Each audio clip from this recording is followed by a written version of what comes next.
En Estados Unidos, el juez Brett Kavanaugh, nominado a la Corte Suprema por Donald Trump, testificará el próximo lunes ante el Senado, al igual que su acusadora en un supuesto caso de asalto sexual de 1982. Kavanaugh negó el abuso y fue respaldado por Trump. Rusia y Turquía acordaron crear una zona desmilitarizada en la ciudad siria de Idlib a partir del 15 de octubre, que será patrullada por sus tropas. Se cancelaron los ataques de los aliados rusos anunciados en el último gran bastión de los rebeldes.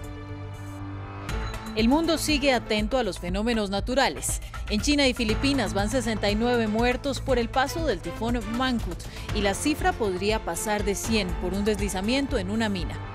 Y en Estados Unidos hay 23 víctimas mortales por la depresión tropical Florence, que golpeó como huracán Carolina del Norte y que sigue causando inundaciones. Comienzan las noticias en France 24. Mi nombre es Ángela Gómez. El presidente de Estados Unidos, Donald Trump, aseguró que la nominación de Brett Kavanaugh como magistrado de la Corte Suprema sigue su curso, a pesar de que una mujer lo señala por asalto sexual en 1982. Tanto Kavanaugh como la profesora de California, Christine Blasey Ford, declararán el próximo lunes ante el Senado por el supuesto abuso que el nominado de Trump niega. El presidente se mostró confiado en Kavanaugh. El juez Kavanaugh es una de las mejores personas que he conocido. Es un intelectual destacado, un juez destacado, respetado por todos. Nunca ha tenido una mancha. El FBI, creo, ha revisado un proceso 6 veces con el paso de los años a medida que escalaba posiciones. Para ampliar la información sobre esta noticia, nos comunicamos en Washington con nuestra corresponsal María Luisa Rosell. María Luisa, el legislador director del panel judicial del Senado, Chuck Grassley, confirmó que este lunes próximo van a ser las declaraciones de Brett Kavanaugh y de la mujer que lo acusa de asalto sexual. ¿Qué se sabe de esta cita? Sí, efectivamente. Muy buenas noches, Ángela. Es la información que se conoce a esta hora. El juez Kavanaugh, que ha sido nominado por el presidente de los Estados Unidos para ser juez de la Corte Suprema de los Estados Unidos, había dicho horas antes de que se conociera esta información que él estaba dispuesto a reunirse con los miembros del Comité Judicial del Senado y efectivamente Chuck Grassley, que es el presidente del Comité Judicial en el Senado republicano, ha confirmado hace unos instantes que habrá una audiencia pública el próximo lunes en donde se escuchará no solamente los descargos del juez Kavanaugh, sino también de su acusadora, la catedrática de la Universidad de Palo Alto en California, Christine Ford, quien presentó esta acusación y reveló esta acusación a través del diario The Washington Post el día de hoy y que señala que esta acusación se da desde el año 1981. Antes de que se conociera esta información, ya los 11 miembros, los 10 miembros demócratas del Comité Judicial en el Senado y también 2 de los 11 miembros republicanos en el Senado habían señalado la necesidad no solamente de escuchar a la señora Christine Ford, sino también al juez Kavanaugh y también de postergar la decisión del Comité Judicial de llevar adelante una votación que era vital este día jueves para seguir adelante con la confirmación. Ese proceso y esa votación no se va a dar este día jueves, puesto que se tendrán que escuchar los descargos que tiene que hacer el juez Kavanaugh el próximo lunes. María Luisa, Donald Trump se mostró confiado en que Kavanaugh superará las acusaciones. ¿Puede este caso derrumbar la nominación?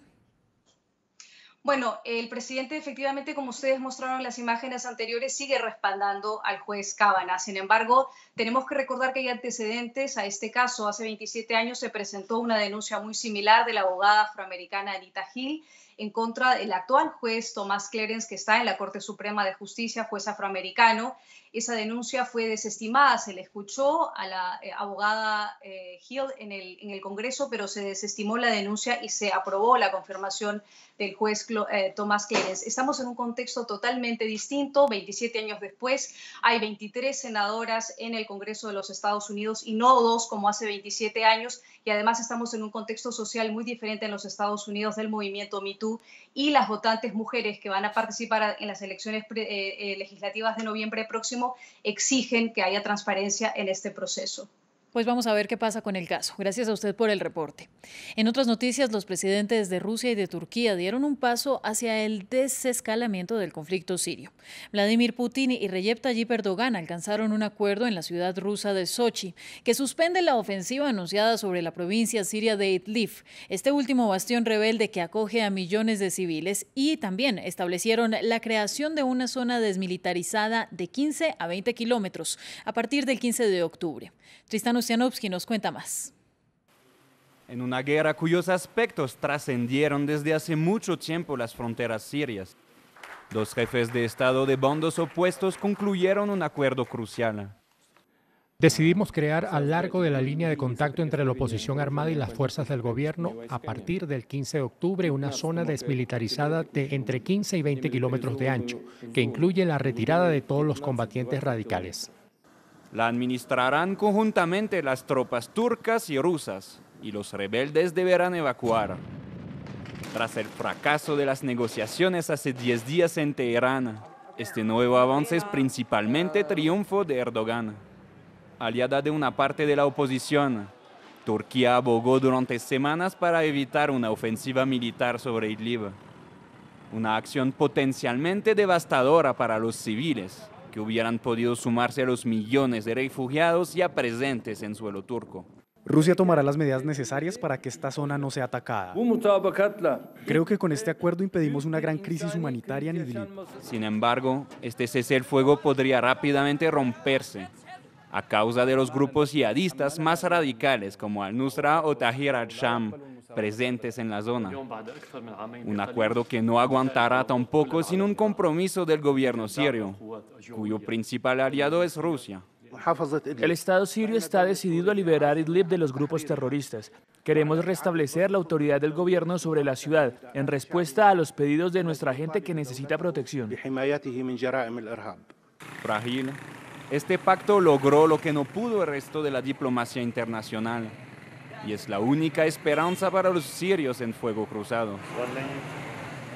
El potente tifón Mangkhut se degradó a tormenta tropical al llegar al interior de China este lunes, cobrando la vida de al menos 4 personas en ese país y otras 65 en Filipinas. Las inundaciones y los deslizamientos afectaron el norte de la isla, donde hay mineros atrapados por una avalancha. El presidente Rodrigo Duterte llamó a cerrar todas las minas del país. Andrea Rincón tiene la información. Se acaban las esperanzas en Filipinas. El alcalde de la localidad de Itogon aseguró que hay un 99% de probabilidad de que todas las víctimas que quedaron bajo tierra estén muertas. La mayoría de los desaparecidos, cuando nos acercamos a ellos, decidieron quedarse porque dijeron, ha pasado mucho tiempo, ¿cuántos tifones llegaron? No nos afectaron. Así que no podíamos obligarlos a salir del lugar. Entre tanto, las labores de rescate continúan en ese municipio, en el norte de Filipinas, donde una mina fue sepultada tras el paso del tifón Mangkhut, que golpeó con fuerza a esa región. El presidente Rodrigo Duterte dijo que siente dolor por lo que ocurrió en su país y que va a tomar medidas frente a la minería en Filipinas. Siento pena por mi país y los integrantes de mi gabinete. Incluso la policía conoce mi opinión sobre esto porque simpatizo con mis ciudadanos. Y si se trata de hacer lo mío, cerraré todas las minas en Filipinas. Después de su paso por Filipinas, el tifón Mangkhut llegó al sur de China, donde fue calificado como altamente destructivo. Hong Kong sufrió severos daños en infraestructura y en la ciudad de Macao 20.000 hogares sufrieron cortes de electricidad. Se espera que los fuertes vientos y las lluvias continúen hasta el próximo jueves 20 de septiembre. Mientras tanto, en Estados Unidos aumenta la cifra de muertos a 23, tras el paso de Florence por Carolina del Norte y del Sur, que tocó tierra como huracán y que se convirtió en depresión tropical de lento avance. Los habitantes de Wilmington, en Carolina del Norte, siguen incomunicados. Entre tanto, algunos aprovechan los primeros rayos de luz para volver a sus hogares. Informe de Natalia Plazas y Cristian Vargas. No es momento de bajar la guardia. Desde que el huracán Florence tocó tierra, Carolina del Norte y Carolina del Sur han sufrido inundaciones de hasta 1 metro de altura, que podrían empeorar en las próximas horas. Cada vez hay más riesgo de desbordamientos de ríos y embalses, ya que las lluvias siguen sin cesar. Florence, convertida en depresión tropical, sigue rumbo a Virginia y Nueva Inglaterra, y se espera que gane fuerza nuevamente a partir del martes. Mientras tanto, en la ciudad de New Bern, donde 8.000 personas fueron evacuadas, las autoridades empiezan a hacer recuento de los daños. Los datos compilados muestran que tenemos más de 4.300 viviendas dañadas o destruidas durante el huracán Florence. Esperamos que este número aumente a medida que los evacuados regresen a la ciudad y miren sus hogares. Los más arriesgados han regresado a mirar sus viviendas o se divierten en medio de las carreteras, ahora convertidas en ríos. Sí, estamos locos por estar adentro tanto tiempo. Me siento bien, el agua está muy fría, estamos pasando un buen rato aquí, disfrutando del clima. En Wilmington, ciudad por donde Florence entró al territorio, unas 120.000 personas permanecen incomunicadas, por lo que la Guardia Nacional llevó a la población cargamentos de agua y alimentos. Entre tanto, las evacuaciones continúan. France 24 entrevistó en exclusiva a Ahed Tamimi, la joven palestina que fue arrestada por golpear a 2 soldados israelíes durante una protesta. 2 meses después de su liberación, la joven de 17 años, ícono de las protestas, dijo que todos los palestinos nacen resistiendo la ocupación israelí. Claro que sí. Todo palestino, desde que nace, su existencia constituye una resistencia de cierta manera. Esta resistencia, esta lucha, como palestinos, combatimos por la libertad, siempre lo hacemos. Vivimos en nuestras tierras y luchamos contra la ocupación. En otras noticias, en France 24. El juez argentino Claudio Bonadío ordenó prisión preventiva contra la expresidenta Cristina Fernández de Kirchner, acusada de haber recibido millonarios sobornos de empresarios de la obra pública durante los gobiernos kirchneristas de 2003 a 2015. No será arrestada por ahora, pues es senadora y 2/3 de los legisladores deben aprobar su desafuero. El fujimorismo peruano le ofreció al gobierno de Martín Vizcarra diálogo para evitar el cierre del Parlamento. Y es que el mandatario había propuesto para el miércoles un voto de confianza al gabinete por el bloqueo de proyectos contra la corrupción. La Constitución establece que si el Congreso niega la confianza a 2 gabinetes en un mismo gobierno, este puede disolverlo y convocar elecciones legislativas en un máximo de 4 meses. El presidente de Corea del Sur, Moon Jae-in, cruzará la frontera militarizada con Corea del Norte para su tercer encuentro con el líder comunista Kim Jong-un. Buscarán avances en las conversaciones hasta ahora sin fruto entre Washington y Pyongyang.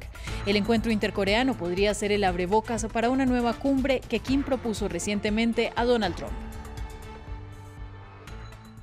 El presidente de Cuba, Miguel Díaz-Canel, acusó al gobierno de Donald Trump de presionar a los pueblos de América Latina y reveló que habla prácticamente todos los días con Raúl Castro, líder del Partido Comunista. Esto lo dijo en la primera entrevista que ofreció tras asumir el poder hace 4 meses. Alan Austria nos cuenta los detalles. Miguel Díaz-Canel acusó a Estados Unidos de querer imponer el neoliberalismo en América Latina y de prevenir que el ejemplo de Cuba se repita en la región. Si se mantienen esta aberrante actitud del gobierno de los Estados Unidos hacia Cuba, no hay diálogo. Indudablemente hay que reconocerlo, las relaciones hoy están en retroceso. El presidente repasó desde los retos económicos y los efectos del embargo que Estados Unidos impone a la isla hasta el nuevo proyecto de constitución cubana. Se mostró de acuerdo en modificar la definición de matrimonio en el texto, lo que abriría las puertas a la eventual aprobación de una ley que avale la unión homosexual. De reconocer el matrimonio entre personas sin limitaciones responde a un problema de eliminar cualquier tipo de discriminación a la sociedad. La Iglesia Católica y las iglesias evangelistas en Cuba se han mostrado abiertamente en contra de esta modificación constitucional que allanaría el camino al matrimonio homosexual. Sobre el exmandatario cubano Raúl Castro, reveló que habla prácticamente todos los días con él y lo califica como un padre que lo guía. Y para finalizar, el Museo de Orsay de París presenta una nueva exposición en la que busca reivindicar los periodos azul y rosa de Pablo Picasso.